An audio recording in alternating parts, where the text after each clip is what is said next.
Hello বন্ধুরা, আমাদের চ্যানেলে আবার স্বাগতম। আজকের ভিডিওতে আমরা ব্যাখ্যা করব 2018 মুভি স্ত্রী ওয়ান। তো গল্পের একদম শুরুতে একটা গ্রামের কথা বলা হয়েছে। প্রতিটি বাড়িতেই এমন দৃশ্য দেখা যায় যে বাইরে লেখা ছিল, হে নারী, কাল এসো।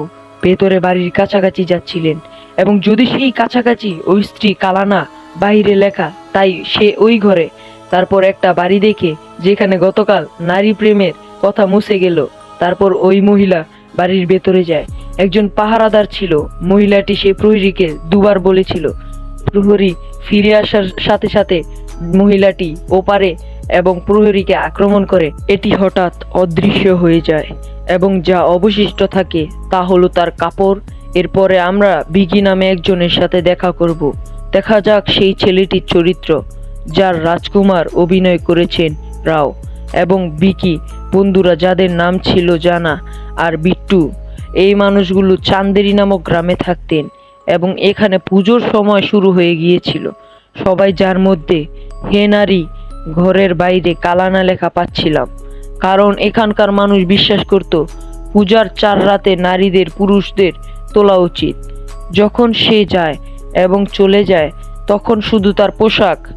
বিকির কথা বলতে গেলে তিনি খুব ভালো মানুষ। একটি ট্রেলার আছে এবং এটি ভালো ট্রেলার। তিনি কয়েক মিনিটের মধ্যে যে কোনো পোশাক পরিবর্তন করতে পারেন, এরপরেই প্রস্তুতি নিতে পারতেন। শ্রদ্ধা কাপুর বিকি কিছু কাপড় সেলাই করতে আসে। এই পুরো সিনেমায় শ্রদ্ধা কাপুরের নাম আমি কিছু বিশ্বাস আছে বলে মনে হয় না।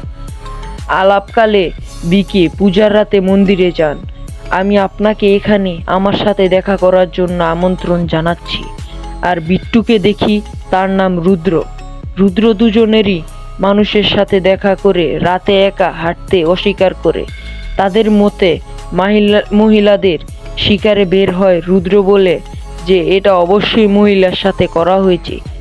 টিকে থাকতে হলে পুরুষদের দল বেঁধে চলাফেরা করতে হবে, আর যদি মহিলাটি তাদের ডাকে তবে অনুসরণ করবে, যদিও ফিরে তাকাবেন না। যখন মহিলাটি তৃতীয়বার একজনকে ডাকলো, যে কেউ মানুষ নিজেকে ফিরিয়ে নিতে পারে না। এরপর দেখা হবে বিকিকে শ্রদ্ধার সাথে। সে দেখা করার সময় শ্রদ্ধা তাকে বলে তিনি প্রতি বছর পুজোর সময় এই গ্রামে আসেন। 4 দিনের জন্য এসে বিকিকে ভালোবাসা দেয়। সে তাকে একটি চিঠিও দেয়, যা পরের দিন স্নান করে। বিকি একই রাতে ধোয়া এবং পড়াশোনা করতে বলে। বন্ধুর বাড়িতে পার্টিতে যাচ্ছি। পার্টির সময় বিকি ওই বাড়ির দেয়ালে রং করেন। তবে কালনারী শিল্পের লাইনে লিখুন শব্দের উপর প্রস্রাব করে, যাতে শব্দটি আগামীকাল কিছুক্ষণের মধ্যে মহিলাটি অদৃশ্য হয়ে যায়। সেই বাড়িতে প্রবেশ করুন এবং দেখুন সেখান থেকে একজনকে তুলে নিয়ে পরের দিকে যায়। দিন বিকি স্নান করে এবং শ্রদ্ধার প্রেমপত্তর শ্রাদ্ধ করছেন। প্রিয় বিকি, বিকিকে সম্বোধন করে শ্রদ্ধা আবার বিকির কাছে কিছু দাবি করে পুজো শেষে মন্দিরের বাইরে দেখা করতে, এবং সে তাকে ব্র্যান্ডি লিজার্ড বলে। সাদা বিড়াল চুল এবং যে মতো কিছু সম্পর্কে জিজ্ঞাসা করুন। বিকি অদ্ভুত মাল আনতে বলে। বিট্টুর বন্ধু বিট্টু তাকে বুঝিয়ে বলে এসব উপাদানগুলো ব্ল্যাক ম্যাজিক মনে হয়, কিন্তু বিকি প্রেমে অন্ধ ছিলেন। শ্রাদ্ধের জন্য জিনিসপত্র সংগ্রহ করতেন। সেই রাতে বিকি আবার দেখা করতে যায় বিশ্বাসের সাথে, এবং আমরা এখানে দেখতে পারি শ্রাদ্ধ মন্দিরে যেতে অস্বীকার জানায়। শুধু তাই নয়, পূজার প্রসাদ খেতে অস্বীকার করেন তিনি। বিকি সেই সমস্ত জিনিস শ্রদ্ধাকে দেয়, আর শ্রাদ্ধ তাকে দেন ঘন জঙ্গলে। এখন দুজনের আগে কিছু নাও সেখানে রোমান্স হতো এবং শ্রদ্ধা সেখান থেকে উধাও হয়ে যেত। ঠিক সেই রাতেই আমরা ওপারে যাই। বিট্টু আর জানার দিকে তাকাই। কখন জানা তার বাড়ির থেকে চলে যায়। তিনি চলে গেলে মহিলাটি তাকে অনুসরণ করে। মহিলা তৃতীয়বার ডাকলে চায় পুরুষটি ফিরে তাকায় এবং মহিলাটি তার মুখ ফিরিয়ে নেয়। সে বিকিকে তুলে পরের দিন জানার কাছে নিয়ে যেত। নিখোঁজের বিষয়টি জানা গেছে এবং বিট্টু তিনি স্পষ্টভাবে বিকিকে বলেন যে একজন মহিলা নন এবং তার নতুন এক তথাকথিত না গার্লফ্রেন্ড শ্রাদ্ধ, সে পুজোর জন্য নয়। এই গ্রামের মন্দিরে ভিতরে সময় আসে সে গিয়ে প্রসাদ গ্রহণ করে না। নাম নেই, ফোন নাম্বার নেই, তিনি কালো। এই জায়গা থেকে ম্যাজিক সামগ্রী অর্ডার করা হয়েছে। বিকি খুব ভয় পেয়ে যায় এবং সাথে সে শ্রদ্ধার কাপড় সেলাই করে যাতে আবার পড়তে পারে। আমাদের বন্ধু জনাকে ফিরিয়ে আনতে একসাথে বিকি বললেন, শ্রদ্ধার সঙ্গে দেখা হলে ভয়ে তাকে জিজ্ঞেস করে একই মহিলা কিনা, আর যদি সে হয় তাহলে দয়া করে তার বন্ধু যান। এ কথা শুনে শ্রাদ্ধ ফিরিয়ে আনলেন। তিনি হঠাৎ পরের সব গুরুতর হয়ে ওঠে। এরপর কিছুক্ষণের জন্য সেখান থেকে অদৃশ্য হয়ে যায় বিকি আর বিট্টু। রুদ্রর সাথে দেখা করতে যায়, কারণ রুদ্র নারী সম্পর্কে অনেক কিছু জানে। কিছু জানতো। তার বইয়ের দোকানে একটি বই ছিল, যার নাম ছিল চান্দেরি পুরাণ। বইটিতে লেখা হয়েছে বহু বছর আগে গ্রামে এক গণিকা থাকতো। সে খুব ছিল, গ্রামের সবাই ভাবতো মহিলাটি সুন্দরী, শরীরকে ভালোবাসতো। কিন্তু অবশেষে একজন লোক এসে সে সত্যিকার অর্থে সেই মহিলাটিকে তার সমস্ত হৃদয় দিয়ে ভালোবাসতো। দুজনে একসঙ্গে থাকার সিদ্ধান্ত নেন, কিন্তু গ্রামবাসীর এটা পছন্দ করে না। এই গ্রামের মানুষ আসেনি, ওরা দুজন। এরপর থেকে গ্রামে এই নারীকে হত্যা করা হয়, লোকেদের তুলে নেয়, কারণ হয়তো সে এখনো আমার সত্যিকারের ভালোবাসা খোঁজে। আরও বইতে নারীদের এড়িয়ে চলুন সমাধানও লেখা ছিল, কিন্তু বইয়ের সামনে একটি প্রাসাদের সেই বইয়ের পাতাগুলো ছিঁড়ে গেছে। একটি ছবি ছিল এবং এই প্রাসাদ গ্রামে অবস্থিত, যা বর্তমানে একটি খণ্ডে পরিণত হয়েছে। রুদ্র, বিকি ও বিট্টু এই বয়সী ছিলেন। সেই প্রাসাদে যান, যেখানে ভদ্রমহিলা বিকি। বন্ধুরা, এটি সিনেমার প্রথম দৃশ্য, যেখানে আমরা মহিলাটিকে স্পষ্ট দেখতে পাচ্ছি। বিকিকে তুলে নেওয়ার আগেই শ্রদ্ধা সেখানে গিয়ে ওই নারীকে আক্রমণ করে। শ্রদ্ধা কিছু মন্ত্র উচ্চারণ করে এবং জাদু ব্যবহার করছিল, এবং সেই সুবিধা হলো এটি মহিলাকে অসহায় করে তোলে। শ্রদ্ধার সঙ্গে বহন করে নিয়ে যাচ্ছেন এই তিনজন। এই পুরনো প্রাসাদ থেকে পালান এবং রাস্তায় দৌড়ানোর সময় তাদের সাথে দেখা হয় বন্ধু জনার সাথে। তখন সে সম্পূর্ণ উলঙ্গ ছিল।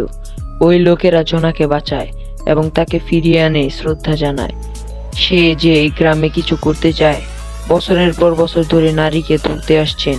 শ্রদ্ধা আমার নিজেরই একজন মহিলার কপ্পরে ফেসে গেল, এবং তারপর থেকে তিনি সব ধরনের জাদুবিদ্যার চর্চা করে আসছেন, ব্যবহার করে একজন মহিলাকে ধরা। ঠিক সেই রাতে আমরা জনাকে দেখতে চাই। সে এক মহিলার খপ্পরে পড়ে গভীর রাতে উঠে সবার ঘরের বাইরে গিয়ে নারী হয়ে যাও কাল কথাটা মুছে দেয়। কোনো এক রাতেও ওই গ্রাম থেকে মহিলা ও 20 জন পুরুষ নিখোঁজ। সে পরের দিন পাগলের মতো সবকিছু করে। শ্রদ্ধা আমাকে কোনোভাবে আক্রমণ করছে। এরপর রুদ্র, বিকি তাকে নিয়ন্ত্রণ আনে এবং শ্রদ্ধা সেই ব্যক্তির সাথে দেখা করতে যায়। চান্দেরি পুরাণ গ্রন্থটি কে লিখেছেন বলে লেখিকা নিশ্চয়ই জানেন। সেই নারী লেখক বিজয় ব্যাখ্যা করেছেন কিভাবে হারাতে হয়। এই গ্রামের মানুষ সবসময় নারীকে ভুল বলে মনে করে, ভিন্নভাবে আচরণ করা হয় এবং মহিলার সাথে একই। তারা আরও বলে যে প্রতিশোধ নিচ্ছে। শুধুমাত্র একজন ব্যক্তি মহিলাকে পরাজিত করতে পারে, এবং তা হলো বটগাছের কোলে জন্মে তার নাক লম্বা। গুম হক গম, নিজেকে রাজা গণিকা মনে করুন। আরও তিনি একজন শিল্পী। এখন সবাই এখানে লোকেরা লক্ষ্য করে যে বিকি একজন শিল্পী, কারণ সে সেলাই করতে পারদর্শী। আমার গ্রামের বটগাছের নিচে জন্ম।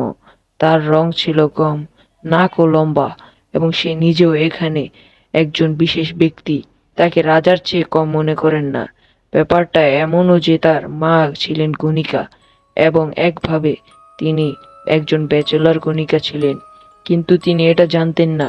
এটা জেনে বিকির খুব খারাপ লেগেছে, আর বাবার কাছ থেকে এসব লুকানোর জন্য বিকি মারামারি করে এবং এটা মেনে নেয়, এবং তিনি মহিলার সাথে যুদ্ধ করতে প্রস্তুত। সেই রাতে শ্রদ্ধা, বিট্টু আর রুদ্র যায় বিকিকে বরের মতো সাজান। তারা এখানে মহিলাদের বসায়। শ্রদ্ধা জানায় তারা ফোন করার পরিকল্পনা করে, সে তার মন্ত্র দিয়ে কিছু সময়ের জন্য মহিলাকে হত্যা করতে পারে। আপনাকে একই সাথে বিকির জন্য অসহায় করে তুলবে। একটি ছুরি দিয়ে মহিলার হৃদয় আক্রমণ করতে হবে, যা নারীর মৃত্যু ঘটাবে। অপরদিকে জনা আবার রাতে জেগে ওঠে। রুদ্র ও শ্রদ্ধাকে আক্রমণ করে বিট্টু। আসুন, আশা করি এই হামলার সময় সেই লোকেরা ব্যস্ত ছিল। তারা গিয়ে ভিকিকে একই জায়গায় তুলে নেয়। এই তিনজন আমাকে পুরনো প্রাসাদে নিয়ে যায়, কোনোভাবে জোনাকে নিয়ন্ত্রণ করে তাকে বেঁধে রাখে এবং তারাও সেই প্রাসাদে পৌঁছায়। রাজপ্রাসাদে পৌঁছানোর সাধ্য উপর মন্ত্র করে মারধর অসহায়ত্ব করে তোলে এবং বিকিকে হত্যা করে। একটি ছুরি দিয়ে সে মহিলার হৃদয় কেটে দেয়। সে এটা করতে বলে, কিন্তু বিকি বলে যে মহিলা শুধু তার হারানো সম্মানের জন্য তৈরি করতে হবে এবং সে তার পুরনো ভালোবাসা ফিরে চায় এবং শ্রদ্ধা নারীকে হত্যা করবে না। মহিলার চিনুনি কাটতে হয় বিকিকে। ডাইনি বলে কথা বলে শক্তি তার শিখরে নিহিত থাকে কেবল, এবং শিখরে মহিলার কামড়ে মরবে না, কিন্তু সেই মহিলা এই সময় শক্তিহীন হয়ে যাবে এবং ফিরে আসবে। সে জেগে ওঠে এবং শ্রদ্ধাকে আক্রমণ করে। যে মহিলাকে শ্রদ্ধা হত্যা করতে চলেছে তাকে দেয় এটি একটি মহিলার চিনুনি, ছুরি দিয়ে কাটা হয় যে ঘটে। মহিলাটি কাটার সাথে সাথে চিনুনিটি কেটে ফেলেন, অসহায়ভাবে অদৃশ্য হয়ে যায় এবং তারপর বন্ধুরা আমরা তাদের এই প্রাসাদ থেকে বেরিয়ে আসতে দেখি। মহিলাটি যাদের তৈরি করেছে তারা সকলেই অদৃশ্য হয়ে গেছে, সবাই ফিরে এসেছিলেন এবং মহিলাটি হয়তো পরের দিন সে চিরতরে চলে গেল মানুষের জীবন বাঁচান। বিকি, রুদ্র ও বিট্টু সংরক্ষণের জন্য পুরস্কার পান এবং এখন এটি গ্রামের মানুষ নারীকে অন্তর থেকে শ্রদ্ধা করে। আমরা শেষ দৃশ্যে দেখতে পাবো শ্রদ্ধার কাছে যিনি বাস স্টপে আছেন এবং বিকি তার বন্ধুদের নিয়ে সেখানে পৌঁছে যেত। তিনি শ্রদ্ধাকে যেতে দিতে অস্বীকার করেন এবং শ্রদ্ধা তার ফোন নম্বরও চায় এবং বলে যে যখনই বিকির কথা মনে পড়বে সে তার সামনে হাজির হবে। সে এখন আসবে এবং বাসে উঠে গ্রাম ছেড়ে চলে গেছে। যাওয়ার সময় বিকি সম্মান পায়, নাম বা ফোন নম্বর পাওয়া যাচ্ছে না। তো এরপর বন্ধুরা আমরা সবাই বাসের দৃশ্য দেখি। দেখা যাক তার ব্যাগ থেকে শ্রদ্ধা কোথায় আছে। তিনি মহিলার কাটা ঝিনুনি বের করে এবং তিনি এই ঝিনুনি তার চুল সংযুক্ত আছে। শ্রদ্ধার চুলে ঢুকে পড়ে একই স্তবকে চলন্ত বাস থেকে নিখোঁজ হন শ্রদ্ধা। এই ঘটনার ঠিক 1 বছর পর আমরা পেছন থেকে এই গ্রামের ঢোকার মুখে মহিলা দেখা যাক, কোথায় তার মূর্তি স্থাপন করা হয়েছে এবং তাতে লেখা ছিল স্ত্রী রক্ষা কর্ণ মুভি। এই দিয়েই শেষ বন্ধুরা। তবে আপনি কি মনে করেন কমেন্ট বক্সে আমাদের জানান এবং আমাকে আরও অনুরূপ ভিডিও দেখতে বলুন। এর জন্য আমাদের চ্যানেলটি সাবস্ক্রাইব করুন। তো বন্ধুরা আমরা খুব শীঘ্রই স্ত্রী 2 মুভিটি নিয়ে আসব। তো ভালো থাকবেন, সুস্থ থাকবেন, আল্লাহ হাফেজ।